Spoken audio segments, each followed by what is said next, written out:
Hey, how's it going? My name is Scott Brackett, and I do synth videos, tutorials on gear, and occasionally sort of creative workflow stuff. I use a lot of Yamaha equipment, but I like most synthesizers that I meet. So I'm going to show you today actually how to use the Akai MPC Live Autosampling feature. It's pretty straightforward. There's lots of videos on how to use it, but I'm just going to show you what that looks like when you do auto sampling of a very expensive keyboard like the PSS-480. So let's get started.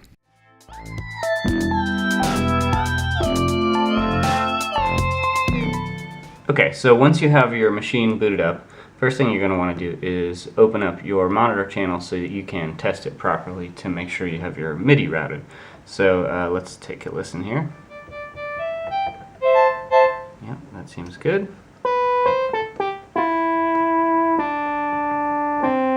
So we've got that channel open, and all I did was hit monitor. I've got the audio from the PSS-480 routed into the inputs on the MPC Live, and MIDI out of the MPC Live into the PSS-480. And next thing we're going to do is check out the MIDI. So we're going to go to the track listing screen and select our MIDI tracks. There's nothing in there right now, so I'm going to hit home, or there is one, but it's just the one that came with the pad project when I started it up. So I'm going to change it from a program to a MIDI track, and now if I hit the pads,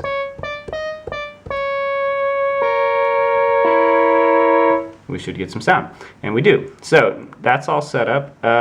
Others have said you should probably name it first, so that when it sort of opens up the auto sampling screen, it'll kind of pre-name the patch for you. So that's kind of handy. You can do it later, but it's easier if you do it now. So next thing you're going to do is go to Menu, and then the sampler, or Menu and Pad 9, I think it is. Yeah. The new shortcuts as of firmware 2.3 mean that you can hold down Menu and hit different pads to get to menus faster, which is really nice actually. Okay, so now that we've got that open, there's a little icon up here that's like a keyboard with a plus sign, and so you click on that, and now you're in the auto sampler. So for this keyboard, it responds, I think, from C1 to like C6, but once you get up into C6, it's actually not that pleasant. So I'm going to just do C1 to C5 and let the sampler do the extend minimum and maximum notes. So the MPC Live is going to go ahead and take whatever the highest sample was for the max and whatever the lowest sample was for the min, and just go ahead and stretch that out across the remaining keys.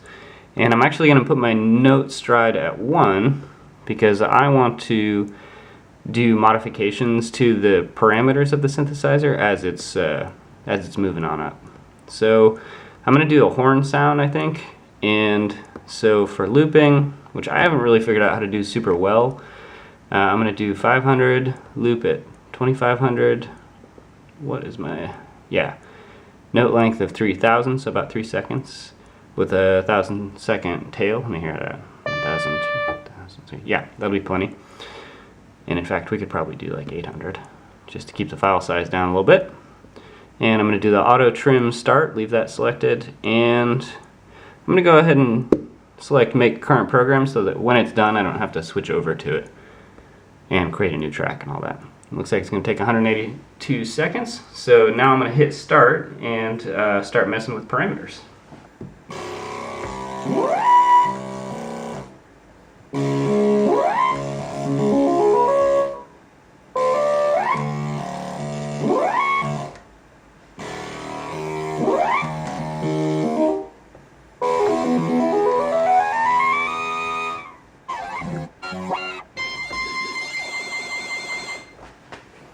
Okay, so now let's check out our sample, or our new set of voices.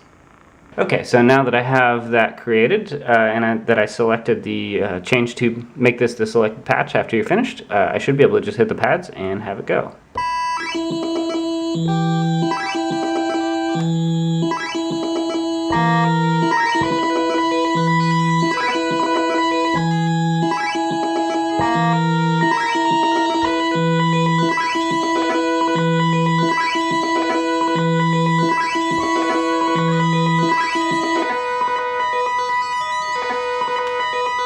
So yeah, pretty interesting. Okay.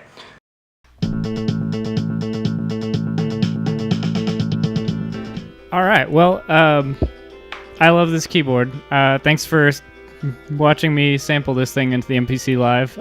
Hopefully the samples, which will be available for download down there in the comments section, are something you'll get a kick out of, and maybe be inspired to dig something out of your closet and make it into a sound sample that you can use in a professional production, or just something to have fun and laugh at. So thanks for watching, and I guess I'm gonna keep playing us out. I'll catch you guys later.